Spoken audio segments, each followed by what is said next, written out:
ยังบ่มีแนวกินเลยมีแต่ป่าเป็นคุก ปลาติดคุก ปลาติดคุกแล้วว่ะพี่น้องเนาะผักบุ้งบ่ได้ปลูกว่าน้องน้ำ เลยซื้อ อืมเสร็จสิ้นพิธีเรียบร้อยพี่น้อยเนาะไปยังหมักเพชรเดี๋ยวเอาอัน นี่ก็ ไปก่อนเนาะสบายดีโดยเนาะน้องเจ้าน้องหลานนี่โอ้ขออนุญาตเบิ่งไงเด้อพี่น้องตัดภาพมาอีกบาทนี้ก็มาลวดจวดจ้าดเนาะพี่น้องเอ้ยหลังจากแวะบ้านน้องป้าน้องมาแล้วก็ขึ้นมาทางบ้านสกีพีนเมืองเซโปนแขวงสวรรณเขตคือเก่าพี่น้อยเนาะพบพ่อกันบาทนี้อยู่ทางบ้านน้องน้ำเพื่อนงามพี่น้อยเนาะมาบาทนี้เอิญเตือนตกใจพี่น้อยเนาะสวยสดงดงามเป็นจังใดพี่น้องพิจารณาซอยกันเบิ่งกันแย่งเนี่ยพี่น้อยเนาะสร้างเพิ่นนี่ก็ไว้ขนาดเนาะเหลือแต่บ้านประตูบาดนี้เนาะพี่น้อยเนาะลงน้ำมาเช็ดบรร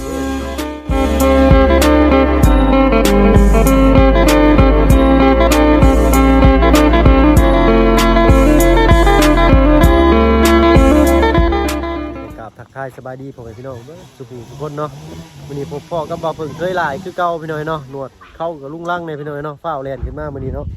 มา3เคยคือเก่าพี่น้อยเนาะอยู่ทางบ้านสกีพีนเมืองเซโปนแขวงสวรรณเขตพี่น้อยเนาะไปตัดภาพไปเบิ่งทางน้องน้ำเพิ่นดีกว่าพี่น้อยเนาะสอบถามเพิ่นหลังจากห่างหายไปหลายมือพี่น้อยเนาะ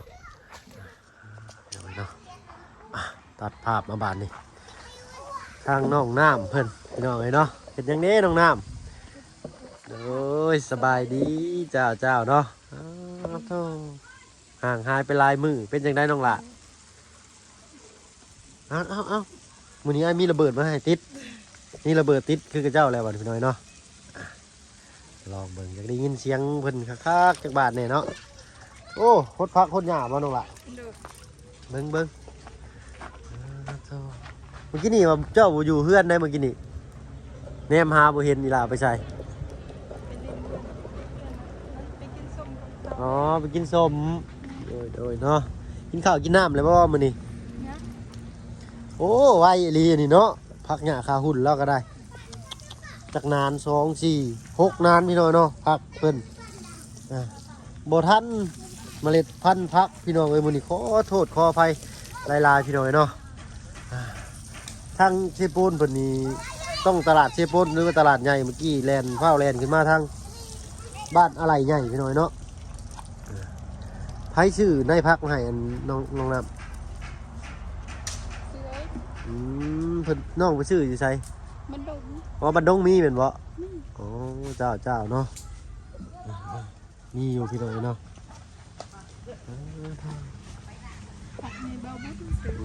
บาบุญสารวัตรบ่หรือบาบุญบัดป่าสารวัตรโดยเนาะฮดเช้าแรงเป็นบ่น้องล่ะอ๋อตอนเช้าบ่ได้ฮดโดยเนาะคือเจ้าคือบ่ตักเอานี่โลดที่ได้เคาะไปในโตเลยนะสบายกว่าบ่เนาะญาติเพราะว่ามันกว้างนี่พี่น้อยเนาะฮักกะมานี่ได้ยังฮักกะซื้อพากันซื้อข้าวมากินน่ะเนาะนั่งใส่ค่าที่เลยพี่น้อยเนาะโอ้ตู้เมย์มันกระพูพี่น้อยมื้อนี้มีไผได้น้องหลากเข้ามาหาเสียงกับลุงเฮิมอ๋อ2 ถาดเพิ่นเนาะบ่าวเสียงกับลุงเฮิมเพิ่นเนาะคือว่าเห็นนั่นทั้งบ่าวเสียงเพิ่นแก่คงตะข่ายมาเพิ่นแก่ไปใส่เด้เนาะใหม่แก่ของในท้ายรถมาเพิ่นไปใส่เด้เนาะพี่น้อยให้รุ่นอีกแล้วทางบ่าวเสียงเพิ่นนี่เนาะเนาะนี่พักยังแน่น้องล่ะผักสลัดโดยผักยังผักกาดกับผักยังอ๋อผักกะหล่ำปีเนาะนี่ผักกะหล่ำปีผักกาดเนาะแล้วก็ผักสลัดหอมใหญ่เฮ้ยขอโทษขออภัยพี่น้องหอมแดงเนาะผักโขมบัวบ้านเฮาเลยต้นบักพริกบ้านน้องล่ะนี่โอ้คักปลูกได้จักมือแล้วดิเพชรนะโดยเบิดชวนนี่แหละปลูกได้จักมือแล้วบ่เลย3-4 มื้อโอ้ 3-4 มื้อพักบัวใหญ่ไว้อยู่ดอกพี่น้อยเนาะไก่ก้าก็บ่ได้เข้าแต่ว่าเนาะให้น้องเพิ่นทดพักก่อนพี่น้อยเนาะเดี๋ยวสิให้ทางน้องเพิ่นนั้นพาเบิ่งเรือนเมืองชานพี่น้อยเนาะคือโศกเศร้าแท้มื้อนี้เนาะวินหัวตายกินเหือดกินยาแล้วบ่เป็นได้จังว่าวินหัวไปเฮ็ดเวียกหนักบ่หรือเดี๋ยวใดปกติอยู่ซื่อๆนี่ก็วินหัวเบิ่งน้องมันชงเมื่อยพี่น้อยเนาะมื้อนี้มีไผแหน่อยู่เฮือนนี่ล่ะมีแต่ตู้เมย์ตู้พ่อกันอยู่เฮือนแต่ทั้งอ้ายเจ้าบ่ได้มาบ่มื้อนี้เนาะเพิ่นก็จักปลูกจักฟังอยู่เด้พี่น้อยเนาะมื้อก่อนบ่ได้ปลูกบ่น้องน้ำมื้อก่อนบ่ได้ปลูกแม่นบ่หมอแล้วตอนนั้นตอนเฮือนหลังเก่ายังบ่ได้มีบ่อนปลูกเนาะเพิ่นบ่มีบ่อนปลูกพี่น้อยเนาะเพิ่นก็อยากปลูกอยากฟังนั่นแหละเนาะแต่ว่าบ่อนปลูกบ่อนฟังบ่เพียบพร้อมเนาะค่าเวียกกลมันเพิ่นพี่น้องเอ้ยเนาะบาทนี้ก็เฮ็ดเอาปลูกเอาน้องหลาเอ้ยเนาะอยากกินหยังก็ปลูกเอาบาทนี้เนาะเป็นของเฮาแล้วเนาะ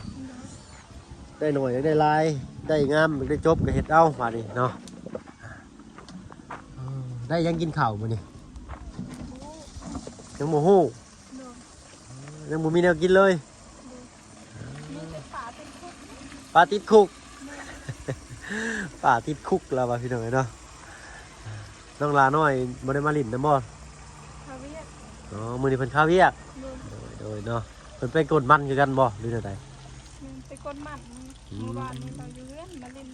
โดยเห็นเพิ่นมาลิ้นน้ำมันน้องน้ำเพิ่นอยู่เนาะเห็นคลิปบ่าวเสียงเพิ่นพี่น้องเนาะ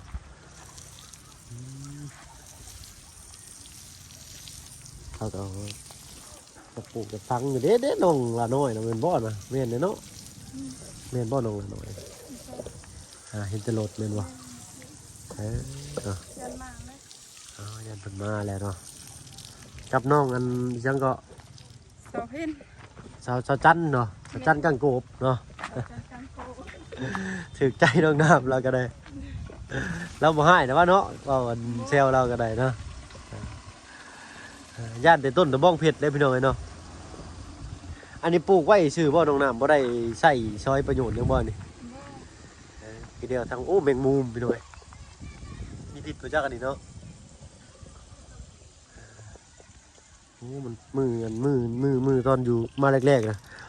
อย่างมากับน้องน้ำเราเกือบมันขอโทษขออภัยพี่น้องเนาะตีนเลยเกือบเหยียบแช่น้ำมันอันนี้เลยป้าเนาะขาดจุลูอยู่ใส่สีแล้วเลยพี่น้องเนาะ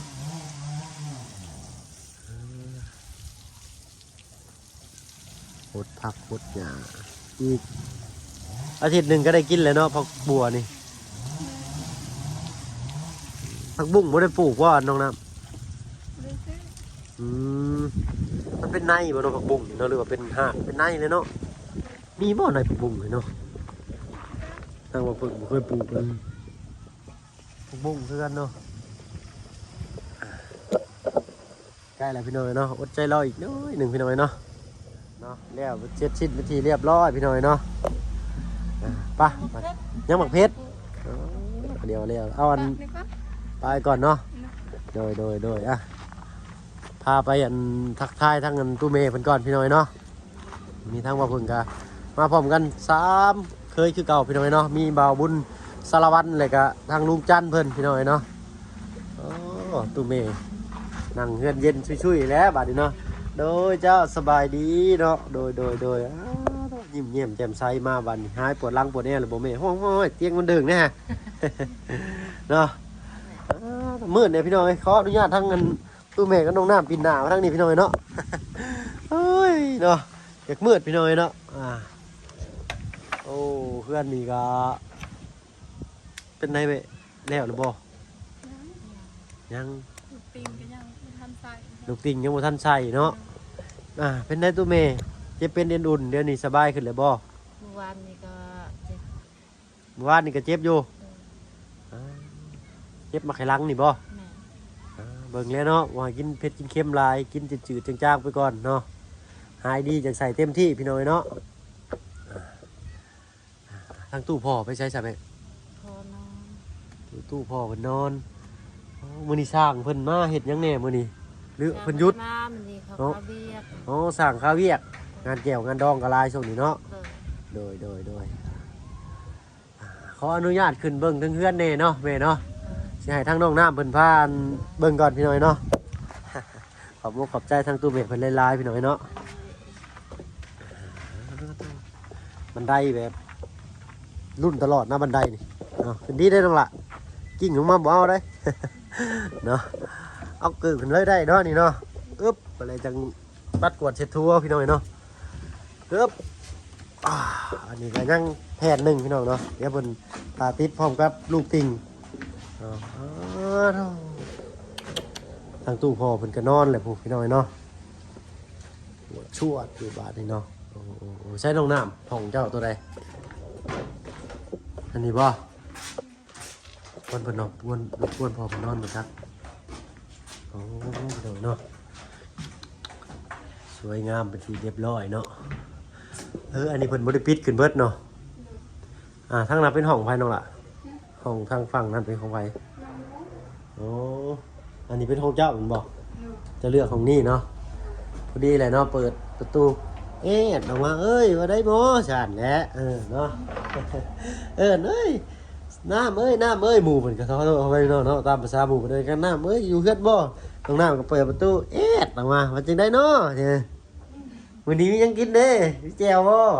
ฉันว่าน้องน้ำเนาะไม่คือไม่ค้างเพิ่นนี่ก็งามถือว่าสมบูรณ์แบบเลยพี่น้อยบ้านหลังนี้เนาะคักสไตล์บ้านเพิ่นก็สิเป็นนั่นสิว่าอะไรเป็นตัว L ก็ว่าได้พี่น้อยเนาะนี่จืดจะไปนี่สิว่าตัว L ก็บ่แม่นเนาะจักโตพี่ชังเนาะบ่เพิ่นก็บอกบ่ถูกคือกัน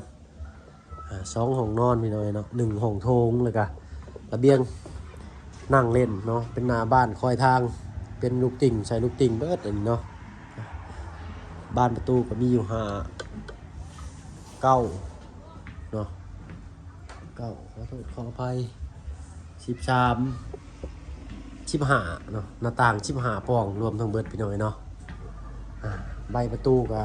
น่าจะมาครบแล้วพี่น้อยเนาะไม้เชล่านี่ได้สนองลาเพิ่นมาเพิ่นเฮ็ดแล้วหรือบ่ไม้เชล่านี่แม่นี่ไม้อันนี้อ๋อเนาะลูกติ่งนี่น่าจะครบอยู่พี่น้อยเนาะพี่น้อยเนาะบ่ได้มาจากมือเลยน้องน้ำปะเฮาออกมาข้างนอกยันว่ารบกวนทางพ่อไปนอนพี่น้อยเนาะนี่แหละคอยทางลองคอยทางให้เบิ่งเรื่องน้ำประมาณว่าหมู่มาหาคอยทางหาหมู่มาหาเจ้าจมูกต้นยิ้วถ้าเฮ็ดอะไรเฮ้ยกินชมบ่มื้อนี้เหรอ พี่น้อยนะเว้าดูหัวหมวดเล็กน้อยพี่น้อยเนาะทางไหนก็นั่งกอดเข่าซอยว้อยอยู่โอ้ยเนาะ คือคนอกหักเลยจ้ะเนาะโอ้หลุดกาเมื่อยแล้วพี่น้อยเนาะขับรถขับล่างมากไกลเต๋อเพิ่นก็ได้ดากมึนเป็นซ้ายเต๋ออยู่ดากมันก้นมันก็ได้ด้วยเนาะขอโทษขออภัยใส่คำหยาบคายอะไรก็ได้เนาะเนาะหักยังเชียวอยู่พี่น้อยเนาะเพราะว่าบ่มีระเบียงกั้นเนาะคลิปนี้ก็มาฮอดบ้านน้องน้ำเป็นทีเรียบร้อยพี่น้อยเนาะแต่ทางน้องน้ำเพิ่นยังบ่มีแนวกินพุ่นแหละอยู่รถอยู่ล่างพุ่นแหละเนาะมีอยู่เนาะป้าลงมาน้องน้ำเฮาบัดนี้เนาะเอาพอหอมปากหอมคอพี่น้อยเนาะได้นี่แกตัวอย่างนี่ได้พี่น้อยตกลงนี่ปอโตเอาสิโครงฟาดเฉลี่ยไม้แบบคมๆนี่เบิ่งก็บ่เป็นพี่น้อยเนาะเนาะเบิ่งผ่านปลาลูกย่างมึงรอบบ้านปลาน้องน้ำเฮานี่ก็สิประมาณนี้พี่น้อยเนาะเบิ่งน้องน้ำเพิ่นก็ซีดๆมื้อนี้เนาะโอ้ได้หยังกันนะสบายดีน้องละสบายดีสุดจ้าสบายดีโดยเนาะน้องเจ้าน้องละนี่โอ้ขออนุญาตเบิ่งไงเด้อจ้าโอ้เข่าครึ่งมวยอันนี้มวยนี่ทางเบาเสียงบ่น้องน้ำโดยเนาะทางเบาเสียงเพิ่นเห็นในคลิปเพิ่นเนาะมีหวดมีมวยมวยต่อยได้น้องน้ำเจ้าจะเอาไปชอบมวยได้มวยหนึ่งเข่าได้หรือเปล่า ทางเราเพิ่นก็ยังเก็บไว้เป็นที่ระลึกอยู่พี่น้อยเนาะ ไม่อีกค่ำคือเก่าเนาะสไตล์เพิ่นเนาะสไตล์เก่าสไตล์เดิมเนาะเพิ่มเติมคือบ้านหลังงามพี่น้อยเนาะทางนี้ก็แบบย่ำค่ำมากกันเป็นห่มคักเลยนะเนาะทางเดินบ้านน้องน้ำเพิ่นผู้แลย่ำฟ้าย่ำฝนก็เบิ่งอีกทีหนึ่งเนาะน้องน้ำว่าน้ำมันไหลมันยังกะให้ทางตู้พอเป็นขุดคลองลงก็ได้เนาะขุดคลองลงพุ่นเลยก็ทางนั้นเขาน้ำไหลกับขุดคลองลงพุ่นเนาะบ่ให้มันไหลเข้ามาเฮือนเฮานะเนาะ โดย ทางนั้นครับว่ามันเป็นดินเรือเฮากับปลูกพวกข่าพวกตะไคร้พวกโคชิงไข่ก็ได้น้องน้ำเนาะ โดย ปลูกโคชิงไข่ใส่ทางนั้นพวกกั้นเจือนเด้ปลูกโคชิงไข่นี่ปลูกโคชิงไข่พวกข่าพวกยังบอนี่ปลูกขึ้นดีขนาดพวกข่าพวกคิงพี่น้อยเนาะแล้วแต่เจ้าพี่น้อยเนาะทั้งหน้าบ้านนี่ก็จงไว้หรือจะสิปลูกดอกไม้ก็ได้เนาะหน้าบ้านนี่ กูมีดอกไม้ ดอกไม้ดอกดาวเฮืองได้น้องล่ะ กูมี ดอกเขาเอาแค่ดอกมันมาแกะใส่มันกันอาจสิติดอยู่พี่น้องเนาะเพอมือก่อนพากันนั่นปลูกอยู่เนาะและมื้อนี้ก็ทางอันลุงจันทร์กับบ่าวบุญจรวันเพิ่นก็นั่งท่านั่งคอยอยู่พี่น้องเนาะฮอดนี่นะน้องนำเนาะฮอดนี่เนาะฮอดลักนั่นมานี่พี่น้องเนาะก็ขุดสไลด์ลงหน่อยหนึงก็ได้เนาะถ้าว่าว่างๆขุดสไลด์ลงในนี้ก็โอเคแล้วพี่น้องเนาะก็ถือว่าคักแล้วแค่เฮามาปลูกพืชปลูกผักใส่มันก็เบิ่งก็คือสิแบบงามหูงามตาเนาะคันปลูกร้ายก็มืดน้องหลายเนาะ แม่ ปลูกพอดีแบบว่าสวยสดงดงามหน่อยหนึ่งก็พอเนาะอันนี้เป็นสวนผักของน้องน้ำเพิ่นไปหน่อยเนาะน้องเพิ่นก็อยากปลูกอยากสร้างอยู่เนาะแต่ตอนนั้นยังบ่ทันว่างว่าน้องล่ะ โดย ยังเฮ็ดเกี่ยวกับมันอยู่เนาะ โดย เฮ็ดเสียงเพลงบ้านนี้เป็นเรื่องตึงตังเลยเนาะเป็นอะไรความรู้สึกเห็นเฮือนมาฮอดขันนี่แล้วน้องล่ะ ดีใจ ดีใจคือเก่า โดย เนาะโอ้ได้จ้ะได้ขอบคุญขอบคุณทางผู้ใหญ่ใจดีเพิ่นที่แนมเห็นพี่น้อยเนาะทางบ่เพิ่งก็บ่ได้มีหยังมาสมทบเพิ่นพี่น้อยเนาะทางบ่เพิ่งยังบ่ทันมีพี่น้อยเนาะยังบ่ทันมีทางผู้ใหญ่เพิ่นพี่น้อยเนาะถ้าผู้ใหญ่ท่านใดมองเห็นก็อยากให้สดให้ช่วยเรื่องใดก็ทักถามเข้ามาได้พี่น้อยเนาะยินดีเป็นสะพานบุญให้ขาดเรือหยังก็บอกมาได้พี่น้อยเนาะช่องทางติดต่อกับ Facebook หรือว่าเบอร์โทรบ่เนาะก็ขึ้นไว้ให้ในหน้าคลิปเลยพี่น้อยเนาะเนาะดีใจคือกันทางบ่เพิ่งก็ได้เนาะตื่นเต้นแน่ไม่ว่าได้มาพบมาพอน้องน้ำอีกโอ้หลายมือน้องน้ำเนาะ โดย จักมือเลย หมดอาทิตย์ได้ปะ น่าจะอาทิตย์หนึ่ง แม่ ทางนั้นก็ยุ่งๆแน่พี่น้อยเนาะทางบ้านทางซองก็ได้เนาะวันจะอยู่กับครอบกับครัวเนี่ยยังไงเนาะทางเงินบ่าวบุญสารวัตรก็เป็นไข่กับเมืองอะไรน้องน้ำเลย โดย เศร้าแล้ว หลายที่คุณเป็นไข่ แม่ทั้งน้องน้ำเด้สารมัดระวังเนาะใครเป็นหวัดเป็นไอก็ระบัดระวังเอาเองเฮาเดี๋ยวเนาะแต่ตอนค่ำนี่ยังบ่ทันมียังบ่ทันฮู้ว่าข้าวน้ำยังบ่ฮู้ว่าสิกินกับหยังเนาะมีแต่ปลาติดคุกไข่ได้สาไข่เบิดบ่น้อง หม น้ำ ดแล้ว โดยแต่ละมื้อได้ซะน้องล่ะอันย่อข้าวย่อน้ำสร้างเพิ่นเอาหยังซะ ซื้อปิ้งไก่นะ อ๋อปิ้งไก่เนาะ โดย เอาปิ้งไก่เอาปิ้งหยังให้เพิ่นกินหลายเพิ่นสิเฮ็ดซะเอาเจียวพริกเนาะ แม่ ว่าหยอกชื่อได้หลายมาเห็ดเพิ่นรีได้ห้อยโอ้ยสร้างเป็นแท้เชื่อมาได้แล้วเนาะโอ้ย ให้ ดอก แต่ เลย สั่งกินมักเผ็ดเขาเฮ็ดบ่งามเด้อ สร้างกินเพชรเฮ็ดบ่งามอันนี้เอาอันอาหารดีเนี่ยให้เพิ่นกินเนาะมันจึงมาได้งามเนาะอันนี้ก็จะมาเกี่ยวอีกส่วนหนึ่งบ่จักพี่น้องเนาะ เนาะธรรมดาสร้างนี่ก็เนียบพี่น้องเนาะเนียบอยู่ตอนนี้ก็ได้เวลาค่อยขับแรงลงอีกแล้วเนาะใกล้สิ5 โมงแล้วได้นี่เนาะขึ้นมาพี่ปุ๊บเสียงเบาผึ่งก็เริ่มเปลี่ยนอีกเลยเนาะเสียงเริ่มแบบขึ้นจมูกเลยพี่น้อยเนาะขอโทษขออภัยแต่กับผมเป็นหวัดดอกเนาะสีทนได้พี่น้อยเนาะ ทางตู้เมย์เป็นจะหนึ่งเขาลูกคู่อยู่คุณพี่น้อยเนาะทางตู้พ่อเป็นจะนอนสลบสไลด์มือนี่เนาะข้างนอกหน้าเป็นการเห็นนาทีของลูกที่ดีเนาะฮดพักหญ้าคาหุ่นเนาะและมีแต่ปลูกพักปลูกหญ้าเอาแหละน้องหลายเนาะเพราะมันเคี้ยวมันยังกับทั้งเทิงทั้งอันว่าเพิ่งหรือทั้งอ้ายนี่อยากแนะนำว่าให้ปลูกเป็นหัวคาหัวคิงเนาะหัวตะไคร้ใบคุณพี่น้อยเนาะอ้าวตูบน้อยยังบ่ทันมากบ่คือว่าอะไรยังบ่ทันแล้วเนาะ โดย แล้วนี่ปุ๊บก็ขึ้นเฮือนขึ้นชานคือสิวงสิไว้อยู่เนาะ โดย อ้าวขึ้นเฮือนเจ้านี่เอาฮีดไปได้ ยังบ่ เอาฮีดทางนี้เลยเนาะเอาแบบตามสุเจ้าอะไรเนาะ โดย ยันว่าพิธีพิดคล้องทั้งเพิ่นพี่น้อยเนาะและ